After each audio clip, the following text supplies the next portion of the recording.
meu querido presidente veneziano Vital do Rego. Mais uma condução primorosa do senhor nessa quarta-feira.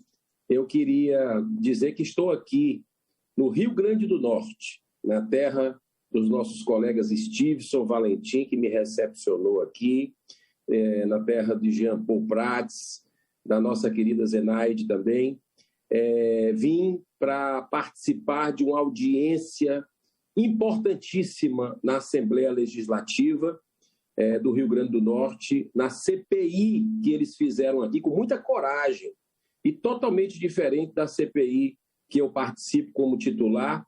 A gente vê uma condução equilibrada, sem agressividade, sem desrespeito, sem abuso.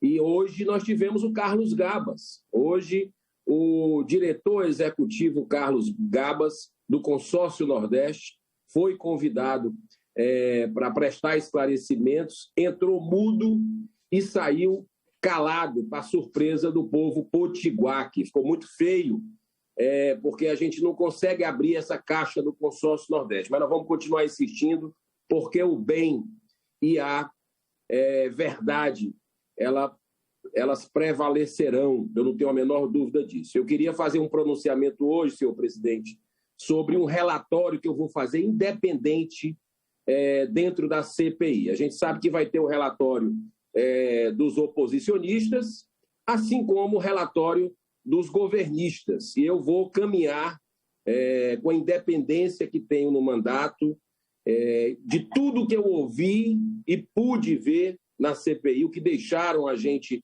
investigar. Eu vou fazer um relatório equilibrado para ficar registrado na história. Talvez tenha apenas o meu voto, mas eu vou fazer esse relatório. Então, eu quero dizer para o senhor que, depois de mais de 5 meses, a CPI da pandemia no Senado caminha melancolicamente para o seu final. Durante todo esse tempo, atendeu somente um dos requerimentos que lhe deram origem. O segundo requerimento, que é de minha autoria, que pedia a apuração de irregularidades nas 3 esferas de governo, federal, estadual e municipal, incluindo 120 bilhões de reais transferidos da União para estados e municípios, foi ignorado de forma deliberada pela maioria dos membros da CPI.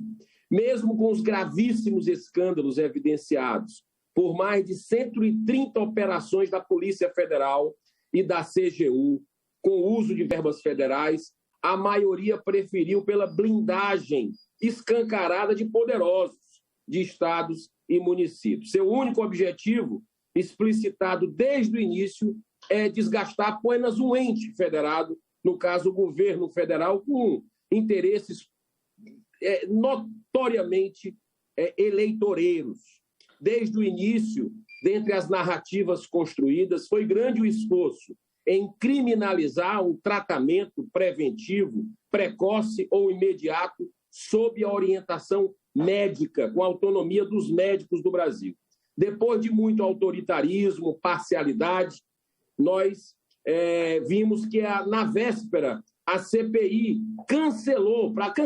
realizou, mas a maioria dos seus membros saíram, na verdade, deram as costas para os médicos e cientistas que defendem o tratamento e foram embora. Ou seja, não tem moral para falar em tratamento mais nessa CPI.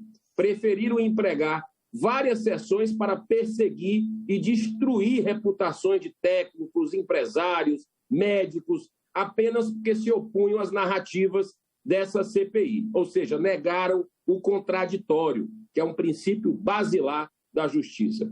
Nem sequer o vergonhoso Consórcio Nordeste, onde foi aí supostamente desviado 48,7 milhões de reais em respiradores nunca entregue, isso não foi investigado.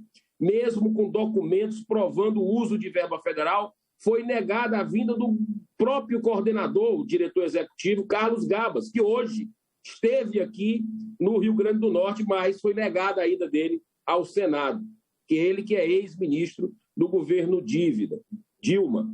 Envergonhado, mais uma vez, ficamos envergonhados mais uma vez no Senado, por essa CPI realmente não ter se aprofundado nesse tema. É importante ressaltar que, desde o início, questionei em mandado de segurança a suspeição do relator por ser pai de um governador. É um conflito de interesses que não tem como realmente ser solucionado. E é o que a gente viu nesse espetáculo aí eleitoral que vai se concluir na próxima semana. Amanhã nós teremos a última oitiva.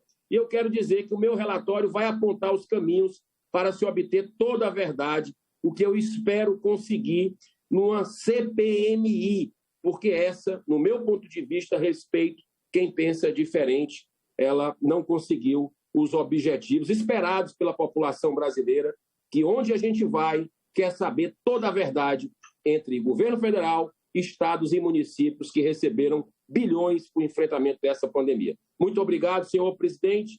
Deus abençoe a nossa noite e o seu trabalho do povo brasileiro, que espera cada vez de nós um trabalho com esmero, com dedicação e com muita justiça e verdade. Amém, senador Eduardo Girão.